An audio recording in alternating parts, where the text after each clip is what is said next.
Bereshith, Genesis chapter 26. And there was a scarcity of food in the land, besides the first scarcity of food, which was in the days of Abraham. And Yitzhak went to Abimelech, sovereign of the Philistines, in Gerar. And Yah appeared to him and said, Do not go down to Mitzrayim. Live in the land which I command you. Sojourn in this land, and I shall be with you and bless you. For I give all these lands to you and your seed, and I shall establish the oath which I swore to Abraham your father. And I shall increase your seed like the stars of the heavens, and I shall give all these lands to your seed, and in all your seed all the nations of the earth shall be blessed, because Abraham obeyed my voice and guarded my charge, my commandments, my laws, and my Torah. And Yitzhak dwelt in Gerar. And when the men of the place asked about his wife, he said, She is my sister. For he was afraid to say, She is my wife, thinking lest the men of the place should kill me for Ribkah, because she is good looking. And it came to be, when he had been there a long time, that Abimelech, sovereign of the Philistines, looked through a window, and he watched and saw Yitzhak playing with Ribkah his wife. So Abimelech called Yitzhak and said, See, truly she is your wife. So how could you say she is my sister?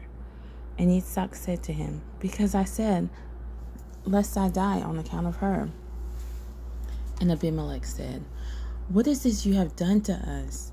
One of the people had almost lain with your wife, and you would have brought guilt on us. And Abimelech commanded all his people, saying, He who touches this man or his wife shall certainly be put to death. And Yitzhak sowed in that land and reaped in the same year 100-fold, and Yah blessed him.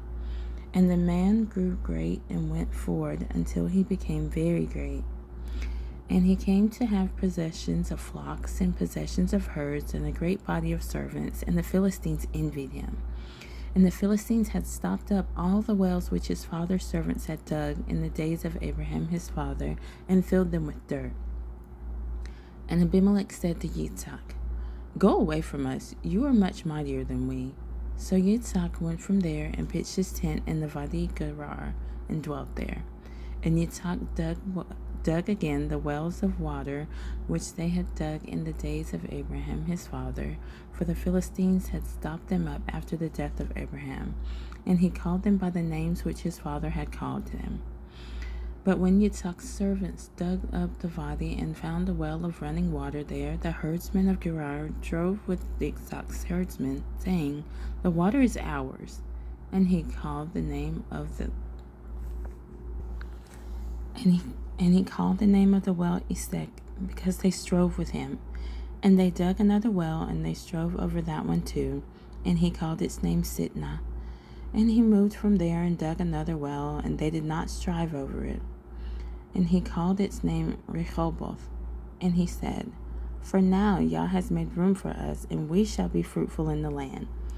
And from there he went to BerЄshith. And Yah appeared to him the same night and said, I am the Elohim of your father Abraham. Do not fear, for I am with you, and shall bless you and increase your seed for my servant Abraham's sake. And he built a slaughter place there, and called on the name of Yah, and he pitched his tent there, and the servants of Yitzhak dug a well there. And Abimelech came to him from Gerar with Achuzzath, one of his friends, and Pichol, the commander of his army. And Yitzhak said to them, Why have you come to me, seeing you have hated me and have sent me away from you? But they said, We have clearly seen that Yah is with you.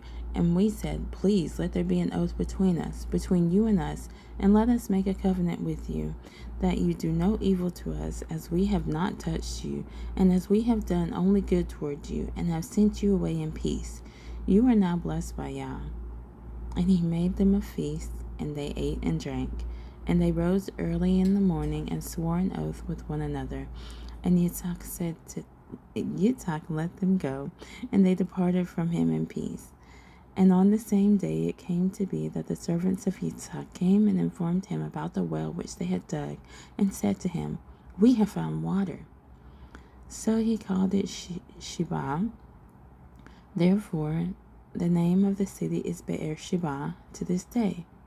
And when Esau was 40 years old, he took his wives Yehudith, the daughter of Beeri the Hittite, and Basemath, the daughter of Elon the Hittite, and they were a bitterness of spirit to Yitzhak and Rivkah.